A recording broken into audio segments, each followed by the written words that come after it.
Hello दोस्तों, आशा करता हूँ आप सभी लोग बहुत ही अच्छे होंगे। तो आज जो है बेसिकली मैंने उन छात्रों के लिए वीडियो लेकर आए हैं जो कि अभी जो कल ही जो है 14 तारीख को 10th और 12th का जो रिज़ल्ट आया है उन्हीं को लेकर मैं जो है आज वीडियो लेकर आए हैं। उनका जो है रिव्यू लेने वाले हैं हम कि किस तरीके से जो 10th और 12th वाले स्टूडेंट हैं उनका जो है क्या रिज़ल्ट आया है। तो उन्हीं को मद्देनज़र रखते हुए मैंने एक वीडियो लेकर आया हूँ कि उनके साथ जो है डिस्कशन करेंगे और कैसा जो है उनका रिज़ल्ट गया है, कैसे उन्होंने तैयारी करी है। तो उसी को मद्देनज़र रखते हुए मैं उसके लिए आज 10th और 12th जो छात्र हैं उनका जो है रिव्यू लेकर आया हूँ। आशा करता हूँ आप सभी को बहुत ही पसंद आएगा, आप पूरी वीडियो ज़रूर देखें। हाँ, तो अभी जो है आपको पता है कल ही जो है सीबीएसई रिजल्ट डिक्लेयर हुआ है। तो आज जो है हमारे सामने जो बैठे हुए हैं 10th क्लास के छात्र बैठे हैं, इनसे जो है हम रिव्यू लेंगे किस तरीके से जो है इनका रिजल्ट आया है, क्या क्या उन्होंने टाइम टेबल बनाया था एग्ज़ाम के लिए और काफ़ी अच्छे परसेंटेज आने के बाद जो है क्या क्या जो है इनका फ्यूचर प्लान है और कैसे इनको आगे जाना है, तो सारा वीडियो भी आप लिए। तो सर पहले आप अपना इंट्रोडक्शन। मेरा नाम आसिफ है, मैं जाफराबाद स्कूल में पढ़ता हूँ और मैं 10th क्लास में हूँ अभी। और मेरा 10th क्लास का रिज़ल्ट अभी सामने डिक्लेयर हुआ है और मैंने उसमें 85% जो है प्राप्त करे। अब सर आप ये बताएं कि आपने किस तरीके से पढ़ाई करी, पूरे साल मेहनत किया, उसके बाद से जो ये रिज़ल्ट आया है आपका, तो आपने क्या क्या आपका जो है टाइम टेबल था, आप वो बताएं। मेरा कोई फिक्स टाइम टेबल नहीं था, डेली बेसिस पे मैं पढ़ाई नहीं करता था, पर ऐसा पढ़ता था कि रोज़ पढ़ूँ। ऐसा नहीं होता था कि मैं एक दिन पढ़ा एक दिन छोड़ दिया, ऐसा मैं कभी नहीं करता था। मैं रोज़ पढ़ता था और मैं ट्यूशन भी जाया करता था। मैं बस जो भी चल रहा है, स्कूल में चल रहा है, कोचिंग में चल रहा है, उसे घर पे रिवाइज करा करता था और ऐसे थोड़े हार्डवर्क करने से मिल गए इतने मार्क्स। हाँ, तो सर जो आपने बताया कि आपने काफ़ी अच्छी मेहनत की, ट्यूशन भी जाते थे, तो आप ये बताइए घर पे कितना आप टाइम देते थे। घर पे 1 से 1.5 घंटा, कई बार 2 या 3 भी हो जाया करते थे। ये तो बस एग्ज़ाम्स जितनी जल्दी आने वाले होते थे उसी महीनों के हिसाब से कि कौन से महीने में एग्ज़ाम होगा आपका, है ना, कितनी देर रह गई है, कितने दिन रह गए हैं, उस हिसाब से पढ़ाई करते थे। जैसे एग्ज़ाम पास आते जाते थे वैसे घंटे बढ़ा दिए जाते थे पढ़ाई करने। अच्छा, तो आप ये बताइए आपका जो सबसे वीक जो सब्जेक्ट था वो क्या था।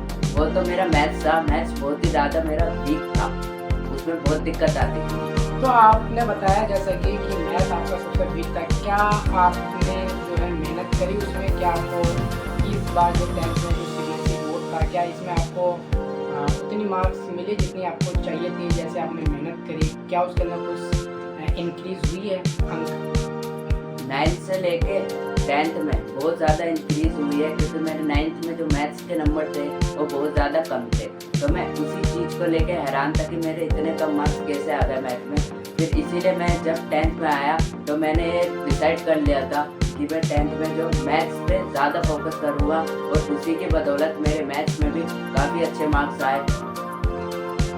हाँ, तो आपके जो सबसे वीक जो आपका सब्जेक्ट मैथ था, आपने जैसा कि बताया कि आपने उसके अंदर 9th से लेकर 10th में मेहनत की, आपका 10th में कम नंबर आया था और अभी आपने जो है 10th में मेहनत करके अच्छी सफलता प्राप्त करी है। तो आप अपने जो है व्यूअर को कुछ बताना चाहेंगे कि अगर उनका कोई सब्जेक्ट वीक है तो किस तरीके से जो है वो उसमें जो है इंक्रीज करेगी। अगर आपका कोई सब्जेक्ट वीक है, वैसे ज़्यादातर लोगों का तो मैथ्स ही वीक होता है, तो उसके लिए सबसे पहले आपको पढ़ाई करनी पड़ेगी। उस चीज़ के ऊपर देखना पड़ेगा कि मैं किस चीज़ में वीक हूँ और कितना वीक हूँ, और उस पर टाइम देना पड़ेगा आपको। जब आप टाइम दोगे, उस पर अपनी कमज़ोरियों को देखोगे, तभी आप आगे बढ़ोगे और तभी आप उसी सब्जेक्ट में बहुत ज़्यादा मजबूती प्रदान प्राप्त करोगे और अच्छे मार्क्स आप प्राप्त कर सकते हो सब्जेक्ट में। बस इस चीज़ को ध्यान में रखना कि जो चीज़ मेरा वीक है मैं उस चीज़ पर पूरे ध्यान रखूं और इस चीज़ को मैं मजबूत करूंगा। बस इस इरादे से मेहनत करें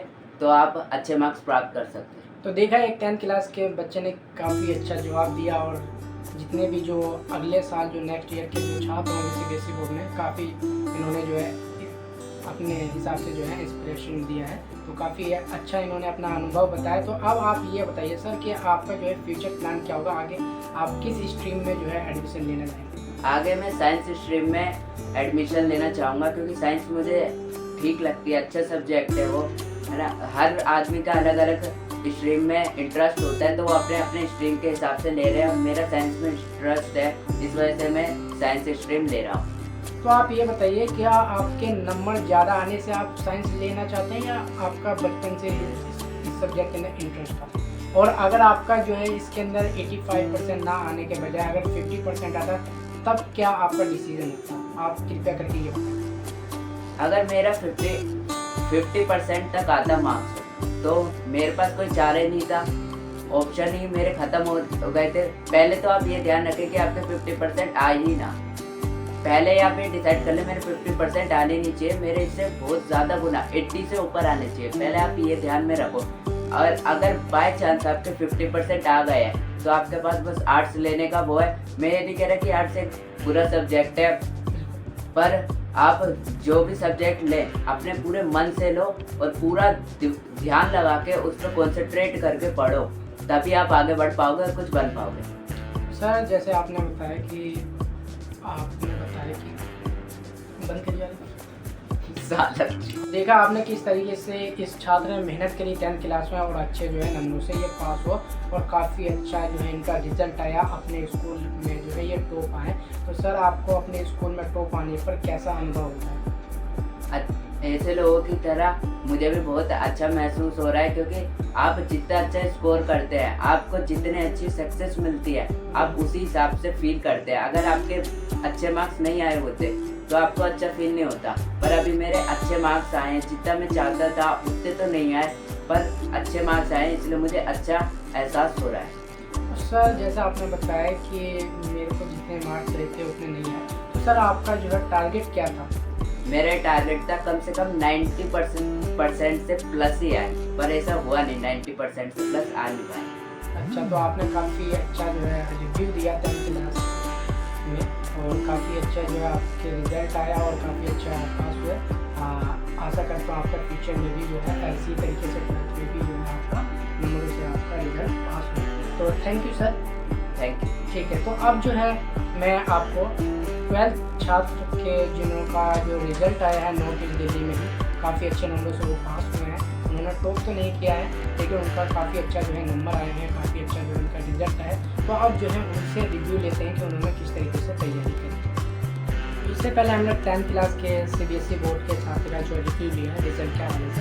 अब जो है हमारे सामने जो है 12th क्लास के जो स्टूडेंट बैठे हैं, इनका जो CBSE बोर्ड में जो रिज़ल्ट बना, जैसे कि आपको पता है कल ही इनका रिज़ल्ट आया, तो इनका जो है रिज़ल्ट के बारे में हम जानेंगे और किस किस हिसाब से इन्होंने तैयारी की, क्या टाइम टेबल रहा, वो सारा कुछ जो जानेंगे। सबसे पहले हम इनका इंट्रोडक्शन जानते हैं और ये किस स्कूल से पास आउट हुए। मेरा नाम आरिफ अंसारी है और मैं नॉर्थ ईस्ट दिल्ली में एक क्षेत्र पड़ता है जाफराबाद, वहाँ पे एक स्कूल है जिसका नाम है सर्वोदय बाल विद्यालय। मैं उसका छात्र हूँ, मैं उसमें पढ़ता हूँ। सर आप जैसे कि आपने बताया सर्वोदय बाल विद्यालय में पढ़ते हैं, माशाल्लाह बहुत अच्छी बात है। तो आप सर ये बताइए आपका किस सब्जेक्ट में ज़्यादा नंबर आए हैं और किस सब्जेक्ट में सबसे कम नंबर आए हैं? मेरे सबसे ज़्यादा मार्क्स, जो मेरा सबसे फेवरेट सब्जेक्ट था हिस्ट्री मेरा सबसे फेवरेट सब्जेक्ट है, उसमें सबसे ज़्यादा मेरे मार्क्स आए, 95 मार्क्स आए मेरे उसमें। और सबसे जो मेरे कम मार्क्स आए और इंग्लिश में आए, मेरे सबसे कम मार्क्स आए। अच्छा, तो सर आप ये बताइए कि जो आपका 11th का जो रिज़ल्ट रहा था उसके अंदर और 12th का जो रिज़ल्ट रहा उसमें क्या कुछ ग्रो हुआ? हाँ, थोड़ा सा ग्रो हुआ। मेरे 11th में 80% आए थे और जो 12th है अभी इसमें मेरे 81% है, यानी 1% की ग्रोथ हुई है। तो सर आपने जैसे बताया कि 1% की ग्रो हुआ है, क्या इससे ज़्यादा ग्रो करने की जो आपने टारगेट बनाई थी, क्या कुछ टारगेट बनाया था आपने? मैंने सोचा था मैं 90 प्लस में मार्क्स चाहता था, मैंने इसी के हिसाब से टारगेट बना रखे थे लेकिन आया नहीं मेरे। अच्छा, चलिए कोई बात नहीं, आता रहता है। तो सर आप ये बताइए आगे का आपका फ्यूचर जो है, आप आगे क्या करेंगे? आपने कुछ जो है एग्ज़ाम के लिए तैयारी करने के लिए कुछ टारगेट बनाए हैं? सबसे पहले तो मैं CUET का मैंने फॉर्म भरा था, मैं CUET करूँगा, उसके बाद मैं ग्रेजुएशन में एडमिशन लूँगा। उस ग्रेजुएशन जब मेरी क्लियर हो जाएगी उसके बाद मैं BEd करूँगा। जब मेरी ये सब क्लियर हो जाएगी फिर मैं CTET का एग्ज़ाम दूँगा और मैं टीचर बनना चाहता हूँ।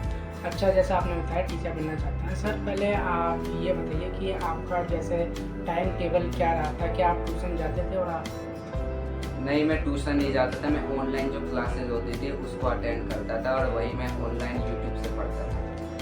और सर आप अपना थोड़ा टाइम टेबल बताइए, किस किस टाइम जो है आप स्टडी किया करते थे और कैसे आपने 12th के लिए तैयारी करी? मेरी कोई टाइम टेबल नहीं है, मैं कभी भी पढ़ लेता था, लेकिन जो स्कूल में पढ़ाया जाता था उसे मैं रिवाइज करता। एक बार जब जो स्कूल में मेरे को पढ़ाया जाता था मैं घर आके ज़रूर उसको एक बार रिवाइज करता था और मेरे को वो याद हो जाता था। हाँ, तो ये ज़रूरी है कि कुछ भी स्कूल में पढ़ाया जाए वो घर पर आके रिवाइज किया जाए, तो आराम से बिना ट्यूशन के भी अच्छे नंबर लाया जा सकता है। तो इन्होंने हमें ये सिखाया कि बिना ट्यूशन जाए हुए भी आप अच्छे नंबर प्राप्त कर सकते हैं। शर्त ये है कि आपको मेहनत करना ज़रूरी है। तो सर आप ये बताइए, आप अपने जो नेक्स्ट ईयर के जो 12th के एग्ज़ाम होने वाले हैं, तो उसके हवाले से आप उन छात्रों को कुछ बताना चाहेंगे, अपनी कमियां या किस वजह से आपके नंबर जो कम आए वो? मैं बताना चाहूँगा कि अगर हम ठान लें, किसी भी चीज़ को ठान लें, हम उसको प्राप्त कर सकते हैं। सबसे पहले हमें क्या करना पड़ेगा, जो भी अभी 12th में बच्चे हैं उन्हें सबसे पहले सारे जो सब्जेक्ट है उनको पढ़ना पड़ेगा। ठीक है, सब पे एक तरफ से बराबर ध्यान देना पड़ेगा। ये नहीं कि किसी का कोई फेवरेट सब्जेक्ट है, किसी का केमिस्ट्री हो सकता है, किसी का हिस्ट्री हो सकता है, तो उसी पे ज़्यादा ध्यान नहीं देना। हमें सारे सब्जेक्टों के ऊपर बराबर ध्यान देना है, तभी हम एक अच्छा स्कोर प्राप्त कर सकते हैं। तो बहुत ही अच्छा इन्होंने जवाब दिया कि सभी पे जो है ध्यान देना पड़ेगा, एक एक सब्जेक्ट पे फोकस करना पड़ेगा, तभी जो है अच्छा रिजल्ट बन सकता है। तो उम्मीद करता हूँ आपको काफ़ी अच्छा हमारा रिव्यू लेगा। हमने कक्षा 10th और कक्षा 12th दोनों ही एक ही स्कूल से पढ़ने वाले छात्र हैं और काफ़ी अच्छा इन्होंने स्कोर